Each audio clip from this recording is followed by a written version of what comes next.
Special report में आज हम दर्शकों को दिखाने वाले हैं हिंदू सेना की तैयारी। एबीपी न्यूज की एक खास पड़ताल हम आपको दिखाएंगे। आईएस से लड़ने के लिए दिल्ली से सिर्फ 30 किलोमीटर दूर गाजियाबाद के डासना को केंद्र बनाकर यह तैयारी हो रही है।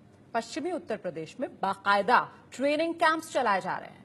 हालांकि हथियार के तौर पर हैं सिर्फ डंडे, धनुष बाण और तलवार, लेकिन सवाल उठ रहा है कि कहीं आईएस के बहाने कोई धार्मिक सेना बनाने की तैयारी तो नहीं हो रही है। दिखाते हैं आपको एबीपी न्यूज की स्पेशल रिपोर्ट।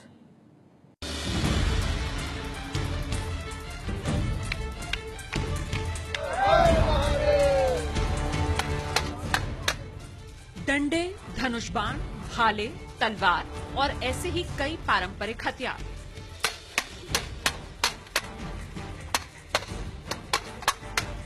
पश्चिमी उत्तर प्रदेश में आतंकियों, खासकर इस्लामिक स्टेट्स की धमकियों से निपटने की तैयारी के नाम पर चल रहे हैं ट्रेनिंग कैंप और इसकी कमान संभाली है हिंदू स्वाभिमान संगठन की चेतना शर्मा ने। चेतना के मुताबिक ये दरअसल आईएस की उस चुनौती से निपटने की तैयारी है जिसमें उसने साल 2020 तक भारत पर कब्जे की बात कही थी। आईएस उन सभी क्षेत्रों पर कब्जा करना चाहता है जिन्हें वो इस्लामी दुनिया के रूप में देखता है। 2020 का उसका टारगेट है। हम लोग सिर्फ अपने बच्चों को ये बता रहे हैं कि समस्या बहुत विकट हो सकती है। जिस तरीके से यजीदी महिलाओं को टारगेट करके उनके साथ रेप किए गए, वो इतिहास यहाँ दोबारा दोहराया जा सकता है। इसके लिए हम लोग उनको ट्रेन कर रहे हैं। संगठन गाजियाबाद के डासना के एक मंदिर से चल रहा है। अभियान से अब तक 2.5 से 3 लाख लोग जुड़ चुके हैं। पश्चिमी उत्तर प्रदेश के ग्रामीण इलाकों में 50 कैंप चल रहे हैं। प्रशिक्षण के नाम पर करीब 15,000 लोग लगे हुए हैं और बच्चों से लेकर 30 से 35 साल तक की उम्र के लोगों को प्रशिक्षण दिया जा रहा है। बहुत छोटे बच्चों से हम लोग शुरू करते हैं क्योंकि संस्कार तो छोटे ही बच्चे में पोषित किए जाते हैं। हम उन्हें गीता के श्लोक सिखाते हैं, गीता पढ़ाते हैं, उनको अपने इतिहास के बारे में बताते हैं। हम लोग अपने दम पर अपने बच्चों को ट्रेंड कर रहे हैं उस दिन के लिए जिस दिन हमारे बच्चों का बलात्कार हो तो वो उससे बच सके।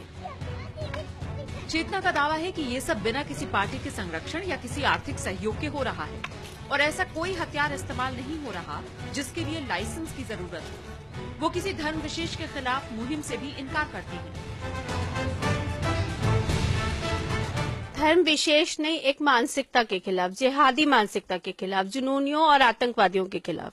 तो उनको ये बताते हैं कि समस्या आने वाले समय में अगर आईएस यहाँ आता है तो कहीं ना कहीं लड़ने के लिए मजबूत हमको भी होना पड़ेगा। अब जरा देखिए गाजियाबाद के डासना में एक मंदिर के बाहर लगा ये बोर्ड। दरअसल यही है हिंदू स्वाभिमान संगठन का मुख्यालय। खास जरूरत महसूस की गई है। जिस तरह से यहाँ आतंकवादी गतिविधियां बढ़ रही हैं, जिस तरह से यहाँ मुसलमानों की जनसंख्या बढ़ रही है, उससे हम लोगों को अपने अस्तित्व के लिए खतरा दिखाई देता है। अगर तीर हथियार हैं, अगर पटेबाजी वाली तलवार हथियार हैं, अगर एयरगन हथियार है तो हथियार भी सिखाए जाते हैं। आपको बता दें कि इसी इलाके में करीब 3 साल पहले दंगा भड़का था और पुलिस फाइल्स में ये इलाका संवेदनशील के तौर पर दर्ज है। गाजियाबाद पुलिस जांच की बात तो कहती है, लेकिन अब भी वो इससे ज्यादा मानने को तैयार नहीं दिखती कि महंत इस तरह के काम और इस तरह की बातें महज ध्यान खींचने के लिए कर रहे हैं। अब तक के जो हमारे सोर्सेस है, जानकारियां हैं, ऐसा कोई तथ्य प्रकाश में नहीं आया है। ऐसा प्रतीत होता है कि सिर्फ मीडिया अटेंशन के लिए जानबूझ करके इस तरह की हरकत की गई है। अगर इस तरह की कोई बात होगी उस पर कार्रवाई की जाएगी।